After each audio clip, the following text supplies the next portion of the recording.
এক ধারায় 3 জন প্রার্থীকে 15,000 টাকা জরিমানা করা হয়েছে। এদের মধ্যে 2 জন ভাইস চেয়ারম্যান পদপ্রার্থী এবং 1 জন মহিলা ভাইস চেয়ারম্যান পদপ্রার্থী।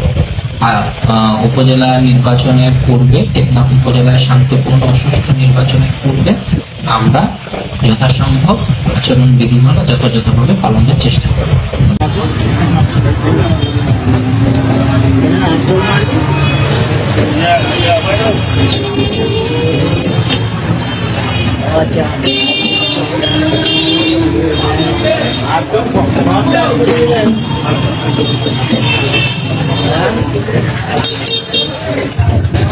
dia